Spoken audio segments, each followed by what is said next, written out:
வணக்கம் நண்பர்களே. நான் சொல்லப்போகும் விஷயத்தை கொஞ்சம் கற்பனை பண்ணி பாருங்கள். 104 மீட்டர் உயரத்தில் ஒரு பெரிய ஏணி மேலே நீங்கள் நிற்கிற மாதிரி கற்பனை பண்ணிங்க. அந்த ஏணி மேலே நின்னபடி நீங்கள் கீழே பார்த்தீங்கன்னா அடர்ந்த காடும் ஆழமான பள்ளத்தாக்கும் இருக்குது. நீங்கள் கொஞ்சம் தவறி நடந்தால் கூட கீழே விழுந்துருவீங்க. இந்த மாதிரியான ஆபத்தான இடத்துல தாங்க நம்மளோட இந்திய பொறியாளர்களும் ஆயிரக்கணக்கான தொழிலாளர்களும் இப்போ வரைக்கும் வேலை பார்த்துட்டு வராங்க. நண்பர்களே, இதுக்கு பின்னாடி இருக்கக்கூடிய காரணம் தெரிய வந்தால் நீங்களே ஆச்சரியப்படுவீங்க. ஒரு இந்திய நகரம் சுதந்திரம் வாங்கி இத்தனை ஆண்டுகள் ஆனதுக்கு அப்புறமா கூட ஒரு பழைய சாலையை நம்பிட்டு இருக்கு அப்படின்னு சொன்னால் நீங்கள் நம்புவீங்களா? அந்த மாநிலத்தை நம் தேசத்தின் ரயில்வே பாதையோடு இணைக்கத்தாங்க எவ்வளோ பெரிய வேலைகள் பார்க்கப்படுது. நண்பர்களே, இன்னைக்கு நாம் மிசோரமில் உருவாகக்கூடிய பைராபி சைராங் ரயில் திட்டத்தை பற்றி தான் பார்க்க போகிறோம். இந்த திட்டத்தோட மொத்த நீளம் 51 கிலோமீட்டர். ஒரு சின்ன நிலமாக இருந்தால் கூட இதை முடிக்க கிட்டத்தட்ட 20 வருஷத்துக்கு மேல் ஆகியிருக்கு. ஏன் இவ்வளவு காலம்? இந்த திட்டத்தின் பின்னால் என்ன மாதிரியான சவால்கள் இருக்குது? இதன் பின்னால் இருக்கக்கூடிய அதிசயம் என்ன? இது போன்ற சுவாரஸ்யமான தகவலை தான் இன்றைக்கி வீடியோவில் நாம் பார்க்க போகிறோம். இன்றைக்கி நான் சொல்ல போகக்கூடிய தகவல் ஒரு சாதாரண ரயில் பாதையை பற்றினது கிடையாதுங்க.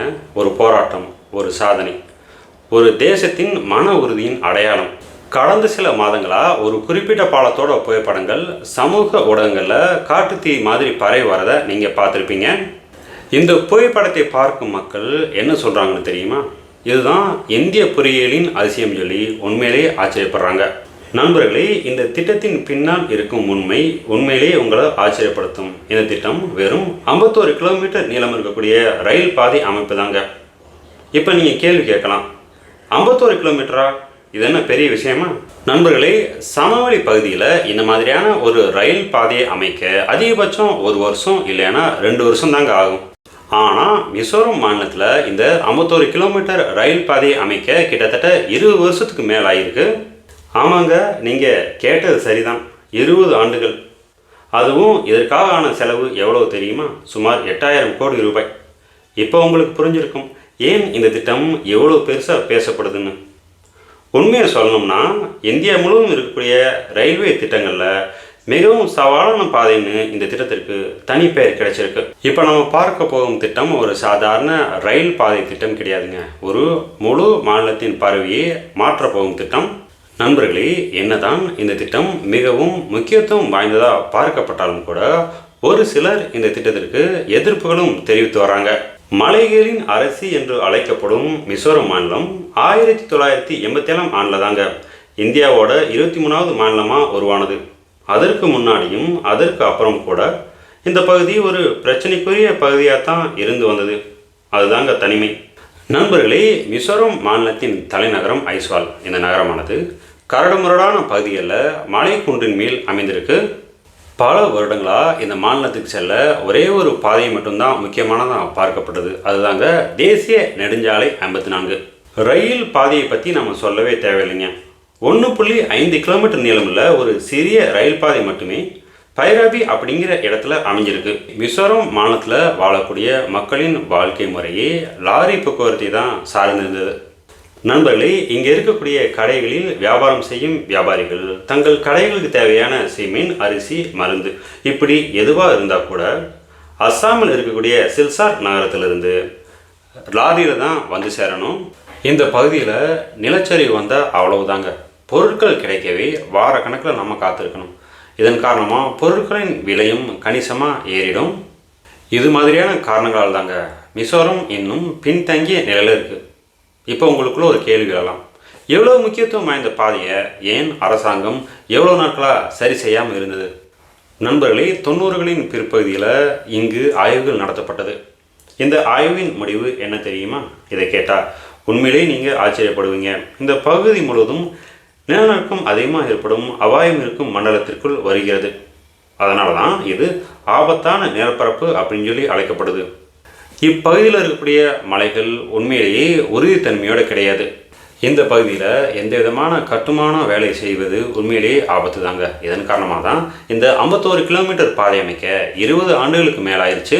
அந்த காலகட்டத்தில் சில நிபுணர்கள் இங்கு கட்டுமான வேலை பார்ப்பது உண்மையிலேயே உயிரை பணயம் வைப்பதற்கு சமம். ஏன்னா இங்கே அடிக்கடி மண் சரிவு ஏற்படுது. சில சமயம் பருவமழை பெய்யும் போது வருடத்தில் சில மாதங்கள் மட்டுமே வேலை பார்க்க முடியும். இது போன்ற காரணங்களால் தான் இந்த திட்டம் அப்போது நிறுத்தி வைக்கப்பட்டது. ஆனால் 2008 2009 காலகட்டத்தில் அரசாங்கம் ஒரு பெரிய முடிவை எடுத்தது. இங்கு எவ்வளோ செலவு ஆனாலும் கண்டிப்பாக நாங்கள் இந்த பாதையை சீரமைப்போம்னு சொல்லி முடிவெடுக்கப்பட்டது. அதுக்கப்புறமா தாங்க உண்மையான வேலை ஆரம்பமானது. இதில் பெரிய அதிசயம் பாலம் எண் 144. இந்த பாலத்தின் தூணின் உயரம் குதிப்பினாரை விட அதிகம், அதாவது 144 மீட்டர் உயரம். நிபுணர்கள் நிலநடுக்கம் அதிகம் வரும் இடத்துல இந்த பாலத்தை அமைத்தார்கள். இந்திய பொறியாளர்கள் இயற்கையோட சண்டை படலை, அதுக்கு பதிலாக இயற்கையோடு இணைந்து அவங்க வேலை பார்க்க ஆரம்பித்தாங்க. இந்த 51 கிலோமீட்டர் தூரத்தில் 40க்கும் மேற்பட்ட சுரங்கங்கள் தோண்டப்பட்டது. ஒரு சிறு தவறு நடந்தால் போதுங்க, அப்பகுதியில் உண்மையிலேயே மிகப்பெரிய அளவில் மலைச்சரிவு வர வாய்ப்பு இருக்கு. நண்பர்களே, இந்த கட்டுமானத்தில் இமயமலை சுரங்க திட்டம் பயன்படுத்தப்பட்டது. அதாவது முதல்ல மண்ணை ஸ்ட்ராங் ஆக்கிட்டு தான் அதுக்கப்புறம் இவங்க வேலையை பார்க்க ஆரம்பிச்சிருக்காங்க. நண்பர்களே, பருவ மழையை கருத்தில் கொண்டு கருக்கள் இல்லாத காங்கிரீட் தண்டவாளம் இங்கு அமைக்கப்பட்டது. ஆனால் கட்டுமான பொருட்களை இங்கே கொண்டு வந்து சேர்ப்பது உண்மையிலேயே சவாலான விடயம். அதனால் பெரிய பெரிய இயந்திரங்களை கூட சிறு சிறு துண்டுகளாக இங்கே கொண்டு வந்து சேர்த்தாங்க. இந்த திட்டத்தின் முக்கிய நோக்கமே வடகிழக்கு பகுதியை தென்கிழக்கு ஆசியாவோடு இணைக்க வேண்டும் என்பதுதான்.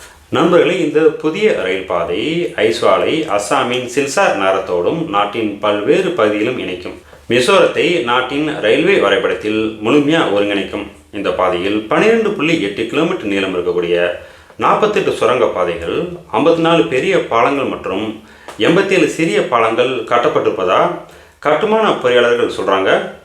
நண்பர்களே, இந்த கதை ஒரு முக்கியமான உண்மையை நம்மகிட்ட சொல்லுது. மனிதன் எவ்வளோ பெரிய சவால்களை சந்தித்தாலும் கூட அதை சமாளிக்கக்கூடிய திறன் நம்மகிட்டே இருக்குது. மிசோரம் மாநிலத்தின் இந்த பாதை ஒரு ரயில் திட்டம் மட்டும் கிடையாதுங்க, ஒரு மாநிலத்தின் கனவு, ஒரு நாட்டின் முன்னேற்றம். இந்த திட்டம் வளர்ச்சிக்கும் பாதுகாப்புக்கும் நடுவே சமநிலை எப்படி இருக்க வேண்டும் என்பதற்கான சிறந்த உதாரணம்.